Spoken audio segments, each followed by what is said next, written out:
I've been doing cooking for a long time and I decided to do the apprenticeship. Lucky enough I got to do it through work, so I was doing what I enjoy in my job as well as learning and gaining a qualification. So I did the professional cookery level 2, and the reason I did that is because I wanted to open more doors in my future, and I think if you have that qualification it really helps. To anyone thinking about doing an apprenticeship, I would say not to be scared.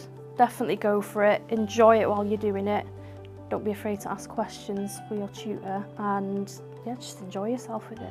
I think the best thing about doing an apprenticeship for me was everything I was learning, just gaining more skills. And one of the things I used to struggle with is confidence in my cooking and things like that, and I've really gained confidence in that now. I think the apprenticeship will help my career because I want to do some private chefing, and I think having that qualification just shows that you're capable. My plans going forward, I have my own food catering business now called Katie's Catering, and I just feel ready to do new things.